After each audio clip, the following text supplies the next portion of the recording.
Hello mga kaibigan, magandang umaga sa ating lahat. Good morning everyone. Ito na naman ang yung life coach at ka-negosyo partner, Ate JB. So for today's video kaibigan, pag-usapan po natin yung isang bagay na napakahalaga po talaga para makaahon po tayo sa kahirapan, para po umasenso yung buhay natin at para mabigyan po natin ng magandang kinabukasan yung ating mga mahal sa buhay, yung ating family po. So alam naman natin kaibigan, nowadays, grabe na po ang pagtaas ng mga presyo ng mga bilihin at dumadami na rin po yung ating mga expenses. So whether we like it or not, aminin mo man or hindi, kung isa lang talaga yung ating or isa lang ang iyong source of income, talagang mahihirapan ka talaga. Kung isa lang yung pinagkukunan natin ng pera, talagang mahihirapan po tayong mamuhay sa panahong ito, kaibigan. Kaya naman, palagi kong sinasabi na sana, no? Maghanap po tayo ng other sources of income. Kung meron kang trabaho ngayon, dumiskarte ka, rumakit ka, magkaroon ka rin ng sideline or negosyo. Or kung meron ka ng negosyo ngayon, mas maganda, hindi lang isa, dalawa yung ating negosyo, dapat tatlo. So, mas maraming sources of income, mas malaki ang chance na aasinso po tayo at mabigyan natin ng magandang kinabukasan yung ating sarili, pati yung ating family, kaibigan. So, ngayon mga kaibigan, ipapakita ko po sa inyo ang ginagawa namin ni Francis, no?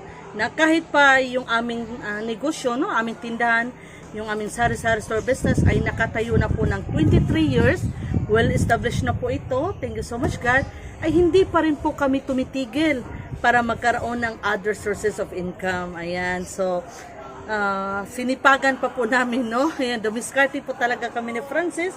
Again, hindi po kami nakadepende lang dito sa tindahan. Ito po yung gusto ko talagang ilagay nyo sa inyong isipan na sana, no? Huwag kayong magdepende again sa isang source of income. Hindi naman imposible kaibigan na magkaroon tayo ng maraming sources of income, no? Kagaya yung nakikita natin yung ating mga ibang kababayan, no? Marami silang negosyo. Yung iba nagtatrabaho at may sideline pa sila. Ganoon dapat kaibigan yung ating mindset. Dapat masipag tayo at madiskarte tayo. Humanap tayo ng extra sources of income, other sources of income para naman makaahon po tayo sa kahirapan. Kaya ipapakita ko po sa inyo ang ginagawa namin ni Francis, ha? Ito yung aming other source of income. Isa sa mga sources of income namin kasi nga hindi lang ito yung ipapakita ko sa inyo ngayon at hindi lang itong sari-sari store ang meron po kami. And I am doing this video, pinapakita ko ito sa inyo, hindi para magmayabang. Wala naman tayong dapat ipagmayabang, kaibigan. Gusto ko lang maka-inspire, maka-motivate sa inyo na sana kahit meron ka pang source of income ngayon, ay sana wag lang yan, wag ka magdepende sa isa lang, kaibigan. Ayan, kung kaya mo, alam ko kaya mo, kung kaya namin, ang makakaya mo rin, kaibigan, dapat talaga maghanap ka ng other sources of income. Kahit pa OFW ka, nagtatrabaho ka sa ibang bansa. Noon, kaibigan, si Francis, yung asawa ko, nagtatrabaho noon sa Saudi, okay? Ayan, nagtatrabaho siya sa bilang, ano ba yung trabaho mo, Francis? Tinatanong ko po siya, master plumber, master electrician, kaibigan. But aside from that, no, may sideline siya, nagtitinda siya ng load, nagtitinda siya ng noodles, daw sa ibang bansa, o diba? So maganda, may sahod si Francis every month, may kita pa siya sa kanyang load. Yun dapat mindset mo, kaibigan. Hindi posible, basta madiskarte ka lang at masipag. At sana, kaibigan, kung magustuhan mo yung aking video ngayon, na-inspire ka talaga, na-motivate ka talaga, na sipagan mo pa, makahanap ka pa ng other source of income at hindi ka pa nag-subscribe kay Ate GB, sana naman mag-subscribe ka na kay Ate GB and then pakihit na ng notification bell para mapanood mo rin yung other videos ko na tiyak makakatulong sa iyong pag-asenso.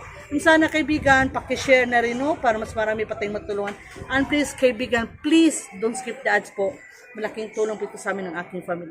Ngayon, ipapakita ko na sa inyo yung aming other source of income, yung iba naming pinagkakakitaan ni Francis. At sana makatulong po ito sa inyo. So ngayon mga kaibigan, ipapakita ko na sa inyo yung aming other source of income. Aside from tindahan, meron rin po kaming ibang pinagkakakitaan. Ayan, ito po. O, diba? Tadan! Frances, hello!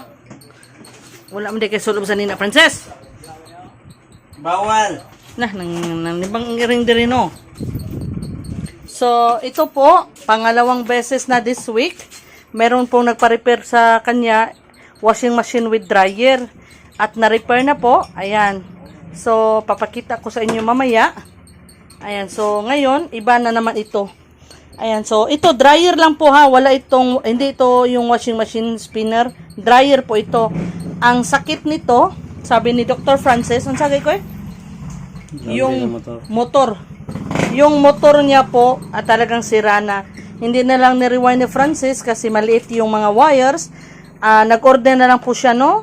Bumili siya, nag-order siya ng motor. Ito po yung motor, papakita ko po sa inyo.